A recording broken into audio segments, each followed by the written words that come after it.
Welcome friends, स्वागत है आप सभी का एक बार फिर से आपके अपने YouTube channel home study channel पर।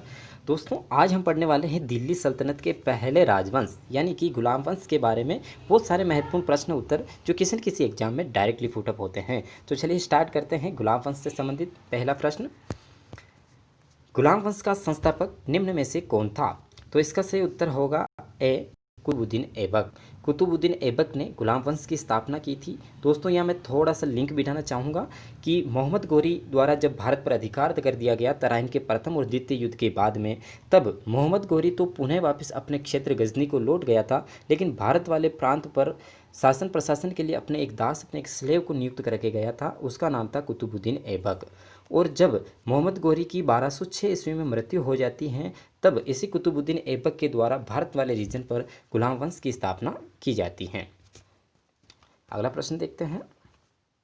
गुलाम वंश की स्थापना निम्न में से किस वर्ष की गई थी? तो दोस्तों, इसका उत्तर अभी अपन ने जो ऊपर वाली चर्चा की उसमें भी आया था। 1206 ईस्वी में जब मोहम्मद गोरी की मृत्यु हो गई थी, तब कुतुबुद्दीन ऐबक के द्वारा गुलाम वंश की स्थापना की गई। अगला प्रश्न देखते हैं।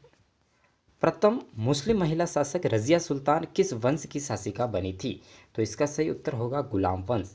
दोस्तों, दिल्ली सल्तनत में रजिया सुल्तान एकमात्र महिला शासिका हुई हैं और ये गुलाम वंश से संबंधित थी, इल्तुतमिश की पुत्री थी। अगला प्रश्न देखते हैं। मिन्हाज उस सिराज किस वंश के शासकों का समकालीन था? तो इस उत्तर होगा ए, गुलाम वंश। मिन्हाज उस सिराज गुलाम वंश के समकालीन था। मिन्हाज उस सिराज का एक ग्रंथ आता है तबकाते नासिरी, जो कि गुलाम वंश के बारे में महत्वपूर्ण जानकारी प्रदान करता है, इतिहास से संबंधित। अगला प्रश्न है। दिल्ली की सल्तनत पर काबिज होने वाला प्रथम मुस्लिम वंश कौन सा था? तो इसका सही उत्तर होगा गुलाम वंश, डी सही उत्तर होगा। दोस्तों, सल्तनतकालीन भारतीय इतिहास में हम देखते हैं कि पांच राजवंशों ने शासन किया था। उनमें से जो पहला राजवंश आता है वो है गुलाम वंश। इसके बाद में आता है दूसरा खिलजी वंश, तीसरा तुगलक वंश, चौथा सैयद वंश और पांचवा लोधी वंश। इसके बाद में मुगलों की स्थापना हो जाती है। तो यहाँ क्वेश्चन अपना था कि दिल्ली सल्तनत पर काबिज होने वाला प्रथम मुस्लिम वंश गुलाम वंश था। अगला प्रश्न है।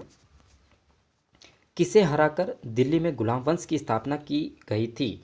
तो इसका सही उत्तर होगा पृथ्वीराज चौहान को हराकर दिल्ली में गुलाम वंश की स्थापना की गई थी। अगला प्रश्न है। गुलाम वंश ने कितने वर्ष तक दिल्ली पर राज किया था? तो इसका सही उत्तर होगा ब 84 वर्षों तक राज किया था। लेकिन इससे भी महत्वपूर्ण हमें यह याद करना होगा कि गुलाम वंश का टाइम पीरियड क्या था। तो ये था 1206 ईस्वी से लेकर 1290 ईस्वी तक शासन किया था गुलाम वंश ने।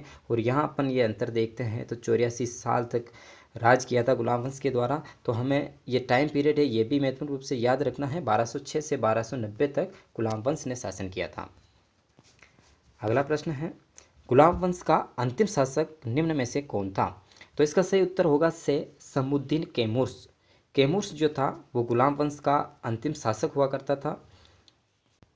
दोस्तों, इतिहास में हम विभिन्न राजवंशों के बारे में पढ़ेंगे तो उनमें से उस राजवंश का संस्थापक और अंतिम शासक, इनके बारे में कभी कभी एग्जाम में डायरेक्टली क्वेश्चन आ जाता है कि निम्न वंश का संस्थापक कौन है या अंतिम शासक कौन है। तो आज हम गुलाम वंश पढ़ रहे हैं तो इनमें भी हम दोनों की चर्चा कर चुके हैं। ऊपर अपन ने पढ़ा था गुलाम वंश का जो संस्थापक हैं वो है कुतुबुद्दीन ऐबक, और जो इसका अंतिम शासक हैं, अंतिम शासक जो हैं गुलाम वंश का, वो था कैमूर्स। और इसी के साथ गुलाम वंश में अपन एक चीज़ और, एक नाम और देखते हैं वास्तविक संस्थापक, वो नाम आता है इल्तुतमिश का। ये तीनों चीज़ याद रखना, कहीं पे भी नोट कर लेना आप। अगला प्रश्न देखते हैं। दिल्ली के सुल्तानों में किसे लाख बख्श के रूप में जाना जाता है? तो इसका सही उत्तर होगा ए, कुतुबुद्दीन ऐबक को लाख बख्श के रूप में जाना जाता है। अब दिमाग में ये क्वेश्चन पुटअप कर रहा होगा कि लाख बख्श के रूप में मतलब लाख बख्श का क्या मतलब हुआ? यानी कुतुबुद्दीन एक दानशील राज शासक था, सुल्तान था, तो उसकी दानशीलता के कारण ये लाख बख्श उसका नाम पड़ा था।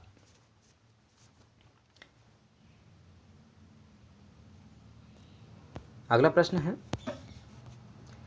निम्नलिखित में से कौन सा सुमेलित नहीं है? तो अगर अपन ए देखें इसमें, कुतुबुद्दीन ऐबक कुतुबी वंश ये बिल्कुल सुमेलित हैं।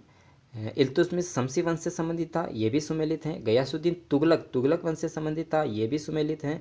रजिया सुल्तान बलबन वंश ये सुमेलित नहीं है, क्योंकि रजिया सुल्तान भी शमसी वंश से संबंधित आती, इल्तुतमिश की पुत्री थी। और बलबनी वंश की स्थापना तो बलबन ने की, जो कि रजिया के बाद में आता है। तो इसका सही उत्तर ये पूछ रहा है कि कौन सा सुमेलित नहीं है, तो डी वाला सुमेलित नहीं है, यानी इस क्वेश्चन का जो सही उत्तर होगा वो डी होगा। अगला प्रश्न है कुतुबुद्दीन ऐबक की मृत्यु कैसे हुई थी? तो इसका सही उत्तर होगा ए चौगान खेलते समय। दोस्तों चौगान पोलो की तरह ही एक खेल हुआ करता था, जो चौगान खेलते समय घोड़े से गिर जाने से कुतुबुद्दीन ऐबक की मृत्यु हो गई थी। अगला प्रश्न है इल्तुतमिश गद्दी पर बैठने से पहले कहाँ का सूबेदार था? तो इसका सही उत्तर होगा वह बदायूं का सूबेदार था, यानी कि कुतुबुद्दीन ऐबक के समय इल्तुतमिश बदायूं का सूबेदार था और बाद में ये दिल्ली का शासक बना था। अगला प्रश्न है दिल्ली सल्तनत का प्रथम वैधानिक सुल्तान कौन था? यानी कि वैधानिक सुल्तान का मतलब वास्तविक सुल्तान कौन था? तो इसका सही उत्तर होगा डी इल्तुतमिश। मैंने ऊपर पहले भी आपको बताया था कि दिल्ली सल्तनत का या फिर कहे गुलाब वंश का जो संस्थापक था वो कुतुबुद्दीन ऐबक था, लेकिन हम वास्तविक संस्थापक की अगर बात करें तो वो इल्तुतमिश था। अगला प्रश्न देखते हैं।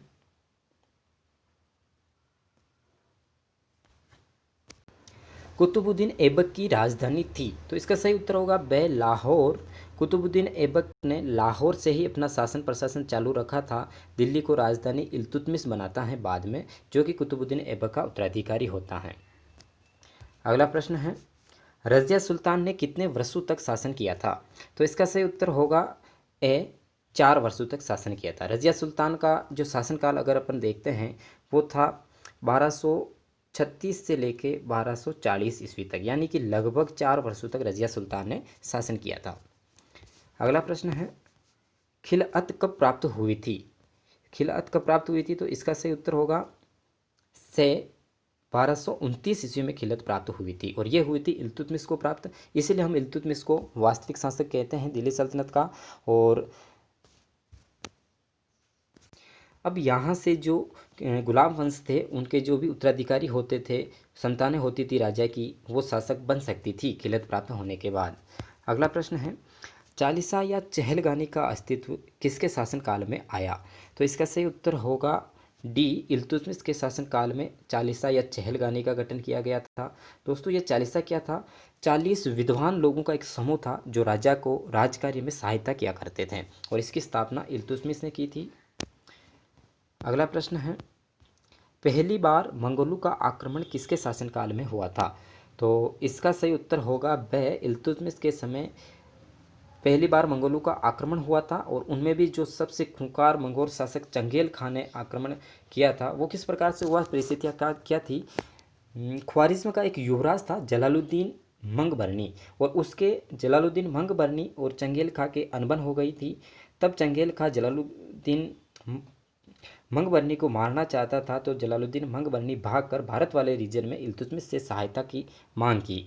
लेकिन उस समय इल्तुतमिश की स्थिति इतनी मजबूत नहीं थी कि वो चंगेल खां से मुकाबला कर सके, क्योंकि चंगेल खां काफ़ी प्रतापी शासक था और मध्य एशिया में उत्पात मचा रखा था, कहीं शासकों को उजाड़ दिया और अपनी सत्ता स्थापित कर दी थी वहाँ पे। तो चंगेल खां ने यहाँ पे इल्तुतमिश ने यहाँ पे अपनी सूझबूझ राजनीतिक ध्यान दिया और इस युद्ध को टाल दिया, मंगबरनी की सहायता करने से मना कर दिया। अगला प्रश्न है रक्त और लोहे की नीति अपनाने वाला सुल्तान कौन था? तो इसका सही उत्तर होगा गयासुद्दीन बलबन। से उत्तर इसका सही होगा गयासुद्दीन बलबन ने रक्त और लोहे की नीति अपनाई थी, अर्थात राजा का देवीय सिद्धांत अपनाया। जो सुल्तान कह देता था वो ही, चाहे मंत्री हो या जनता हो, सभी के लिए स्वीकार्य होता था। अगला प्रश्न है चांदी का टक्का और तांबे का जितल प्रचलन किसने शुरू किया था? तो इसका सही उत्तर होगा इल्तुतमिश। इल्तुतमिश ने सर्वप्रथम सिक्के जारी किए थे, एक चांदी का सिक्का और दूसरा तांबे का सिक्का। जो चांदी का सिक्का जारी किया उसे टक्का कहा गया, और तांबे का जो सिक्का जारी किया गया उसे जितल कहा गया। अगला प्रश्न है चहलगानी का संहार किसने किया था? दोस्तों ऊपर क्वेश्चन आया था चहलगानी की या चालीसा की स्थापना किसने की थी, लेकिन यहाँ आया संहार यानी विघटन किसने किया था। तो इसका सही उत्तर होगा सैफ बलवन ने। यानी कि जहाँ इल्तुतमिश ने चहलगानी या 40 सदस्यों का एक समूह बनाया था, उस समूह को बाद में गयासुद्दीन बलवन के द्वारा समाप्त कर दिया गया। अगला प्रश्न है, दिल्ली सल्तनत में अक्ता प्रणाली का प्रारंभ किसने किया था? अक्ता प्रणाली कहो या इसको इक्ता प्रणाली भी कहते हैं। तो इसका सही उत्तर होगा इल्तुतमिश। बे उत्तर इसका सही होगा। इल्तुतमिश ने अक्ता प्रणाली का प्रारंभ किया था। तो ये अक्ता प्रणाली क्या होती है दोस्तों? जब सुल्तान की सेवा में विभिन्न मंत्री हुआ करते थे तो उनको प्रत्यक्ष रूप से वेतन ना देकर उसको एक विशेष जागीर या क्षेत्र विशेष का स्वामी बना दिया जाता था, और वहाँ से जो कर वसूली करता था वो खुद करता था। वो उसकी एक तरह से तनख्वाह होती थी, जो भी वहाँ का इक़्तिदार नियुक्त करते थे वो करता था। तो धन्यवाद दोस्तों, आज इतने ही प्रश्न हैं। और वीडियो लेके आएंगे जिनमें हम और आगे वाले जितने भी सुल्तान दिल्ली सल्तनत में जितने भी शासक हुए हैं हम उनके वीडियो भी लेके आएंगे। तो अगर आप आगे वाले वीडियो भी देखना चाहते हैं तो चैनल को सब्सक्राइब करें, ताकि आप तक उन वीडियो का नोटिफिकेशन पहुंच सके और आप इसी तरह नेक्स्ट सल्तनत कालीन इतिहास को याद कर सको।